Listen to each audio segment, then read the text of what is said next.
Hey everybody, how you doing? Hope you're well. We get to talk about the Raiders for a bit. The Las Vegas Raiders, although the emphasis here is to say Oakland Raiders. But all kidding aside, the Raiders are in a bit of a spot with this draft because as rich as this draft is with respect to offensive and defensive line and wide receiver positions and defensive back positions, the fact of the matter is that the cream of the crop tends to go between the first round and the second round. They rarely stick around, to the third, fourth, fifth, sixth, seventh round, okay? That rarely happens. But hey, look, you got players that come up like Tom Brady, and the rest is history, right? But the basic fact of the matter is that the Raiders are studying this NFL draft at a bit of a handicap. Well, no, not a bit of a handicap, a giant one. The Raiders not only do not have a draft choice in the first round, they don't even have one in the second round. So we have to wait a while before we see what our favorite organization does. And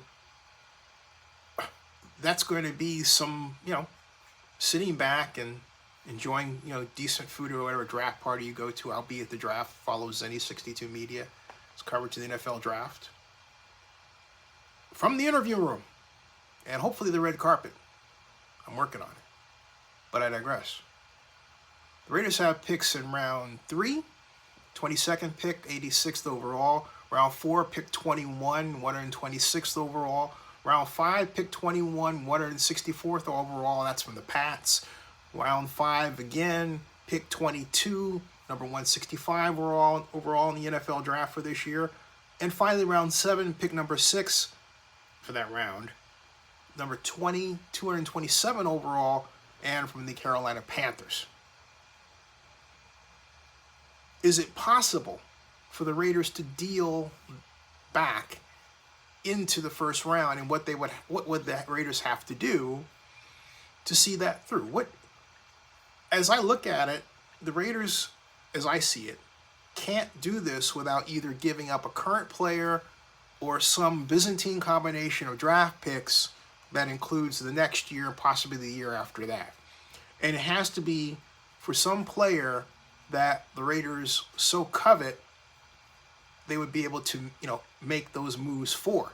So let's speculate on what player the Raiders may be wanting to go after in the NFL draft if they had a first round pick. And I would think, given the fact that they're better at wide receiver, unquestionably, Hunter Renfrow and Darren Waller at tight end, of course, and Devontae Adams, the best wide receiver in the NFL by the measure of many. But then there's offensive line. And it would be nice to have a guy like a Ryan Neal,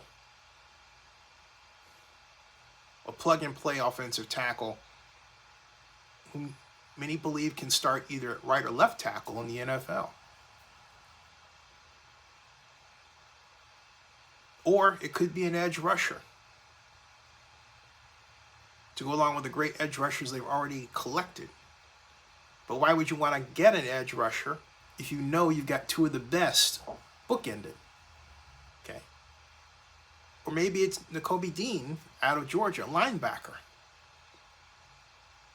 fitting the mold of the kind of sideline to sideline hitter cover linebacker that dominated the SEC and that the Raiders would want. So it's pretty clear that the Raiders dealing back into the first round would yield huge dividends in the form of a player that would be with the Silver and Black for at least the next 6 to 10 years. Unquestionably. But how do they do it? How do they do it? What will it take to get back? I'll tell you what it would take. I hate to say this, but I think that it would take packaging your 2 number 5s and a player, perhaps Josh Jacobs, I hate to say that, I like Josh personally. Or a combination of Jacobs and maybe Foster Moreau, 2 players. But I hesitate because of the team chemistry aspect, but again, this is a business. I think the best way to do it, the most obvious way to do it, is basically to say, you know what? We're going to give up our third. We're going to give up our third, our fourth, and our 2 5s and move it back into the first. Knowing that you can pick up the rest of free agency.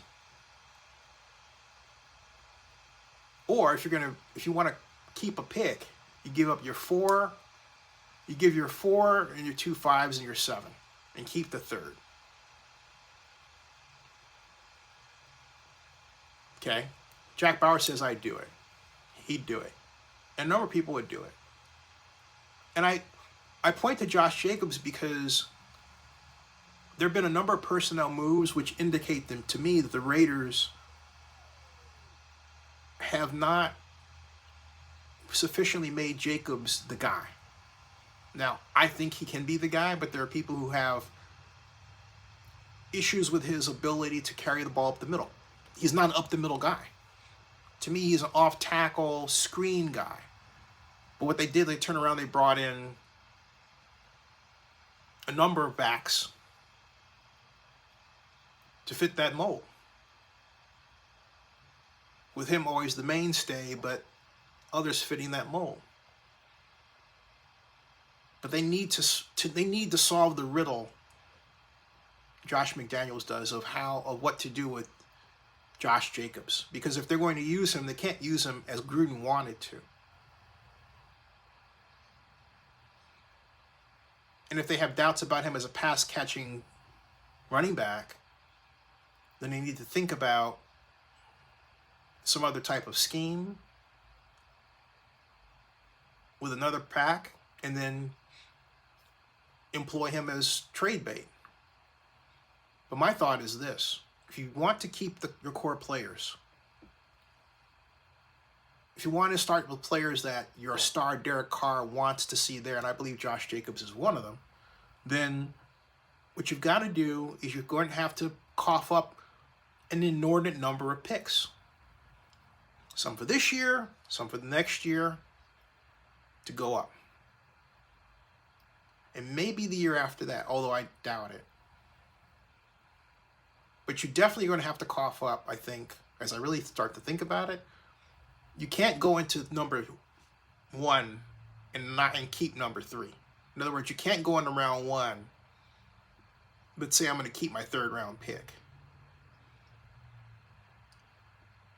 It's going to have to be your 3rd round pick, and give your 3 and your 4 to go up to your 1. Give your 3, your 4, and your 2 5s. So basically, you're giving up 4 players from 1.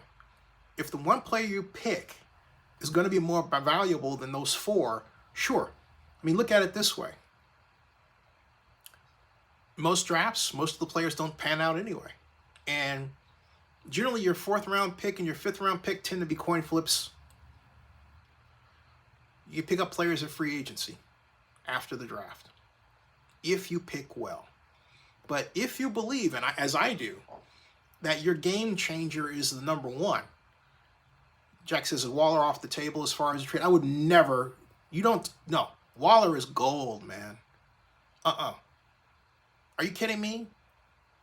A big, super fast, not fast, but super fast catching tight end like him, you do not part ways with him.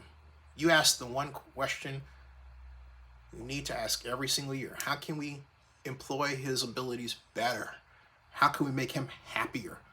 You don't put him out there for trade. Okay? You do not put him out there for trade. Getting into the first round doesn't mean you have to give up your best. Getting into the first round means you have to be wily and crafty enough to give the other person, the other team, something that they want. And generally it's picks. So there's my ideas. I'm gonna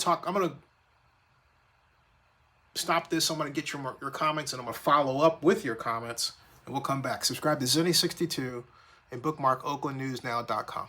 See ya. And follow us. 18th straight year as media at the NFL Draft. See ya.